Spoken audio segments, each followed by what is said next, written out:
নমস্কার বন্ধুরা, আশা করছি সকলে নিশ্চয়ই খুব ভালো আছেন ও সুস্থ আছেন। মায়ের রান্নাঘর চ্যানেলে আপনাদের সকলকে ওয়েলকাম। আজ আমি আপনাদেরকে শেয়ার করব যে রেসিপিটি, সেটা হলো মৌরলা মাছ আর বেগুনের তেল ঝাল। মৌরলা মাছ আমাদের শরীরের পক্ষে খুব উপকারী একটি মাছ, আর এই মাছকে নানানভাবে রান্না করা যায়। আর আমি যেভাবে রান্না করেছি বেগুন দিয়ে, তাতে এই মাছের স্বাদ দ্বিগুণ হয়ে গেছে। তো আপনারা এইভাবে একবার রান্না করে দেখুন। স্বাদে গুণে ভরপুর মৌরলা মাছ আর বেগুনের তেল ঝাল। চলুন কিভাবে বানাবো দেখে নিন। প্রথমেই আমি মৌরলা মাছগুলো, এগুলো সমুদ্রের মৌরলা, আর দেখুন পরিষ্কার করে ধুয়ে নিয়েছি, ধুয়ে একটা বাটিতে রেখেছি। এবার এর মধ্যে দিয়ে দেব সামান্য একটু নুন, আর দেব সামান্য একটু হলুদ। নুন আর হলুদটা ভালো করে নেড়ে নেড়ে মিশিয়ে নিতে হবে মাছটায়। তো আমি হাতে করে ভালো করে মাখিয়ে দিলাম। মাছগুলোই আমার নুন হলুদ মাখানো হয়ে গেছে। এবার চলুন, গ্যাসের মধ্যে কড়াই বসিয়ে দিয়েছি, আর কড়াইয়ের মধ্যে সামান্য কিছু দিয়ে দেব তেল। এই মাছ ভাজার জন্য খুব বেশি একটা তেলের প্রয়োজন হয় না, তাই পরিমাণ মতো অল্প করে তেল দিয়ে তেলটা কড়াইয়ের মধ্যে ভালো করে নেড়ে চেড়ে নিলাম। তেলটা গরম হয়ে গেলে এবার এর মধ্যে আমি একটা একটা করে মাছগুলো ছেড়ে দেব। তেল আমার গরম হয়ে গেছে, আর এই যে মাছগুলো আমি এর মধ্যে ছেড়ে দিচ্ছি। সব মাছ তো একসঙ্গে ভাজা যাবে না, তাই মাছগুলোকে দুই ভাগে ভাগ করে নিলাম। অর্ধেক মাছ এখন ভাজবো, এটা ভাজা হয়ে গেলে তারপর পরেরগুলো ভেজে নেব। মাছগুলো এক পিঠ হয়ে গেলে আস্তে আস্তে আমি উল্টে দেব, দিয়ে আরেক পিঠও আমি ভালো করে ভেজে নেব। মাছগুলো এক পিঠ ভাজা হয়ে গেছে, আমি উল্টে আবার অপর পিঠটাও ভেজে নিলাম। দেখুন দু সাইডটাই একদম খুব লাল লাল করে ভাজা হয়ে গেছে আমার। এবার আমি এগুলো তুলে নিলাম। এরপর বাকি মাছগুলো আবার তেলের মধ্যে ছেড়ে দিয়েছি। একই রকমভাবে আমি উল্টে পাল্টে এগুলোকে ভেজে নেব আগের মতোই। একদিকটা হয়ে গেছে, আমি উল্টে দিলাম, দিয়ে আবার অপর দিকটা ভেজে নেব। মাছগুলো ভেজে একটা পাত্রের মধ্যে তুলে রাখলাম। এবার আমি ওই কড়াইয়ের মধ্যে আরও কিছুটা তেল অ্যাড করে দিলাম, আর তেলটা গরম হলে আমি যে লম্বা লম্বা করে বেগুনগুলো কেটে রেখেছিলাম, এই বেগুনগুলো দিয়ে দিলাম। এর মধ্যে দিলাম সামান্য একটু নুন, আর দিলাম সামান্য একটু হলুদ। নুন আর হলুদটা আমি ভালো করে বেগুনের মধ্যে মিশিয়ে নেব। নুন হলুদটা আমার মেশানো হয়ে গেছে, দিয়ে বেগুনগুলোকে আমি ভেজে নেব নেড়ে নেড়ে। তো চলুন, বেগুনগুলো প্রায় ভাজা হয়ে এসছে। এবার আমি এই ভাজা বেগুনগুলোকে একটা পাত্রের মধ্যে আবারও তুলে রাখবো।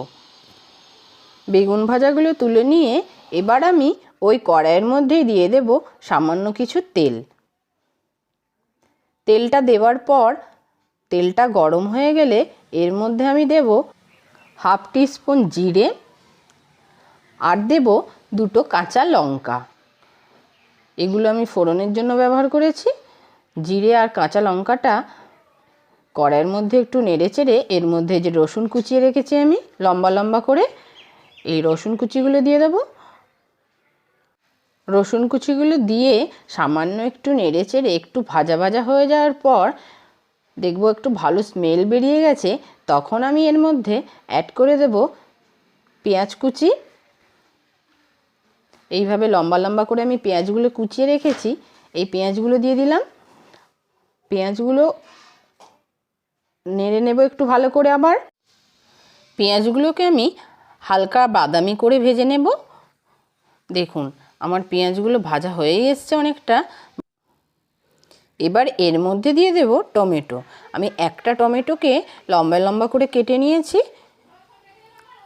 পেঁয়াজের সঙ্গে টমেটোটা ভালো করে মিক্সড করে নিলাম।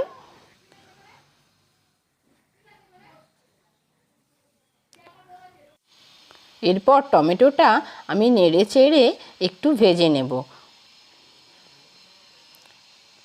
কিছুটা নাড়াচাড়ার পর দেখুন টমেটোটা অনেকটা নরম হয়ে গেছে, আর পেঁয়াজের সঙ্গে দেখুন খুব সুন্দর করে মিশে গেছে। টমেটো দিয়ে ভালো করে কষিয়ে নিয়েছি। যতক্ষণ না পর্যন্ত টমেটোর কাঁচা গন্ধটা চলে যাচ্ছে ততক্ষণ আমি এটাকে ভালো করে কষিয়ে নিলাম।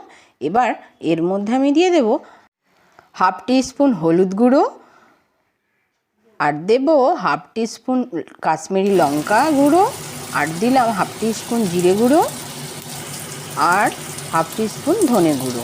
সমস্ত গুঁড়ো মশলাগুলোকে আমি ভালো করে নেড়ে নিলাম একটু।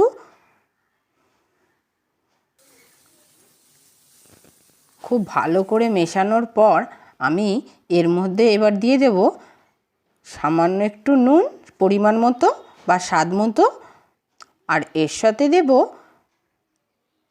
সামান্য একটু চিনি। সমস্ত উপকরণগুলো দিয়ে আমি ভালো করে কষিয়ে নেব যতক্ষণ না পর্যন্ত মশলাটার থেকে তেল বেরোয়। দেখুন মশলাটার থেকে তেল বেরিয়ে গেছে। এবার আমি এর মধ্যে ভেজে রাখা বেগুনগুলো দিয়ে দিলাম। ভেজে রাখা বেগুনগুলোকে দিয়ে সামান্য একটু নেড়ে এর মধ্যে দিয়ে দেব জল। খুব বেশি জল দেব না, সামান্য একটু জল দিয়েছি 1 কাপ মতো।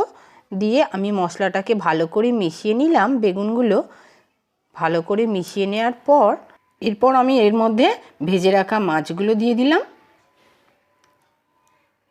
ভেজে রাখা সমস্ত মাছগুলো দিয়ে আলতো করে আমি নেড়ে দেব, কারণ বেগুনটাও সিদ্ধ হয়ে গেছে আর মাছগুলোও ভাজা, তার জন্য অল্প করে নেড়ে আমি মশলার সঙ্গে মিশিয়ে দেব। খুব সুন্দর করে আমি নেড়ে নেড়ে মিশিয়ে দিচ্ছি। আমার মৌরলা মাছের তেল ঝাল একেবারেই রেডি হয়ে এসছে। আর এবার আমি সবশেষে মিশিয়ে দেব সামান্য কিছু ধনেপাতা। ধনেপাতা মিশিয়ে এবার গরম গরম পরিবেশন করুন। যদি ভিডিওটা ভালো লাগে তাহলে একটা ছোট্ট করে লাইক, কমেন্ট এবং শেয়ার করবেন। আর যারা আমার চ্যানেলে নতুন তারা আমার চ্যানেলটি সাবস্ক্রাইব করে আমার পাশে থাকবেন।